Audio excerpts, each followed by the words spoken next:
Hey guys, what is up? Swim here with the first of a little 4-part series that I wanted to do for Dota Underlords. This is basically going to take you through 4 of the strongest team compositions in the entire game. These are ones you can commonly build and not reliant on any super specific RNG to be able to find, but are nonetheless extremely powerful and should do very well for you in games. Let's get into it. So I wanted to kick the series off with Assassin's Druids, one of my favorite compositions to play. Typically your late game 8-piece game state you're looking for is going to be Morphling, Phantom Assassin, Queen of Pain, Sand King, Slark, Templar Assassin for your 6 assassins, combined with Treant Protector and Lone Druid as your 2 druids. Now, how you're going to get there will vary a little bit more differently. For example, with assassins, you're often going to be in the early game picking up Bounty Hunter, Bloodseeker, or sometimes even a Viper. If you are on track for a Bounty Hunter 3-star or a Bloodseeker 3-star, this can replace your Slark spot, especially if you don't need the Naga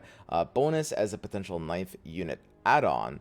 For the Druids, you can kind of replace Lone Druid with Enchantress 2-star for a little bit in the early game, or Treant for Nature's Prophet for a bit as well, but this is going to be your frontliner, and it's very important that one of them is a beast, either Enchantress or Lone Druid, and one of them is an elf, either Nature's Prophet or Treant Protector. The whole point of this composition is that your Sand King plus your Beast Druid will pair off in beasts, and your Phantom Assassin, Templar Assassin, and your Elf Druid, or Treant Protector, will create the 3 of elves, which give you evasion. A good time to go assassins is usually in the early game if you're able to upgrade one of your assassins to a 2-star. Typically this will be Bloodseeker or Bounty Hunter, and often if you're able to pair it with something like a Queen of Pain, which is one of the most important units in the build.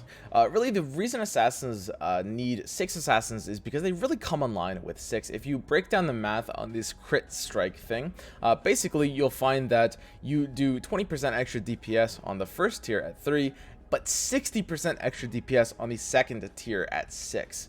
And this is where it really goes off. I really wouldn't recommend 9 assassins because you do need to pair off with some of the traits like elves and beasts, and you do want frontline druids being perfect at that. But basically, when it comes to level 6, if you've got multiple 2-star assassins, you really want to be making sure you hit the 6 assassin mark. It's a huge power spike for you. But ultimately, the build will be coming online at level 8, when you're able to fit in 6 assassins and the true druids, pair everything together, and ultimately, if you're missing 1 or 2 assassins, start replacing the ones you haven't found yet, often something like Templar Assassin, the rarest one. So typically you want to be hitting level 8 on around 21. It's actually almost always 21 that you end up hitting it. It's just kind of the perfect timing for it. There are some situations where you can push your economy a little bit harder, but typically you play for interest until 21 and then power spike up to 8 on 21. After that, often rolling down for 3-star units. If you can get at least one of your assassins to 3 stars, you're going to be in a pretty good spot for the rest of the game. Now I should mention that assassins, while they do power spike early and in the kind of the middle game, I would say, they do tend to fall off late. So while this build is really consistently powerful, it's not necessarily going to be getting a lot of first places. You'll be finishing second and third quite a bit, but that's completely fine because in Underlords that's still considered something like a win, and you will of course rank up with that. If and when you get a 9th hero slot, this hero can be most things that do well in the late game. Typically, you're going to want to prioritize a hero that has the ability to slow down the fight towards your advantage. You want something with a big AoE stun or something along those lines. Tidehunter and Medusa are typically the 2 perfect heroes in that slot because not only do they slow down the fight with their stuns, but they pair off in the Naga with Slark, giving you good magic resistance. So the first thing to check for is, do you need magic resistance against what you're going to have, by the time you're making this decision, there's going to be only a couple opponents remaining, or 1. Do you need magic resistance against them? If yes, very simply, Tidehunter or possibly a level 2 Medusa is going to be your go-to, straight up. Otherwise, you can sometimes curve out for something like a level 2 Kunkka is a totally fine choice. Again, any level 2 with a good AoE stun. When it comes to items, they're fairly straightforward. There's not going to be a lot of items that are going to do super well for you, but with assassins, it's very important to put items on the right units. So in terms of passives, the assassin passive Pocket Sand is obviously going to do very well for you as the global item. You can just go ahead and scoop that up if you see it. Obviously, it's quite that simple, and you don't need to really do anything fancy there. However, the other globals typically won't be doing much. Tooth and Claw for savage and elusive targets are doing, definitely a below average amount here. You can't keep up completing the cycle, but even this won't do an amazing amount, and I would only take this if there's nothing really better to go for in this case. However, what will be really good for assassins is something like a Mask of Madness to put on Phantom Assassin, because she has a passive, so she's a great Mask of Madness carrier. Brooch of the Aggressor to put on Templar Assassin. This is really important. I can't stress this enough.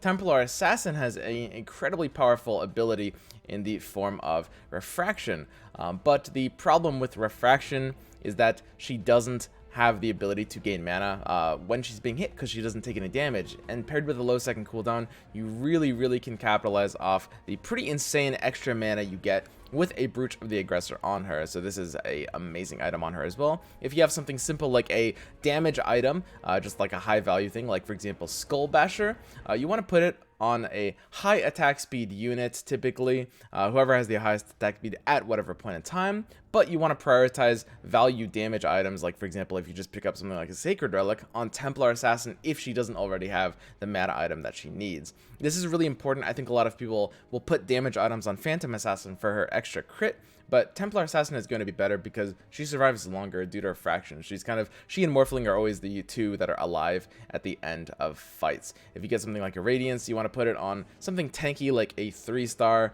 or something like a Morphling. And that is basically it in the way of items. Just try to remember to put your tank items on either your squishiest guys or your 2 Druids that are going to be up in front. So when it's all said and done, your comp should look something like this. As you can see, we have our Assassins in back and our Druids one step ahead of that.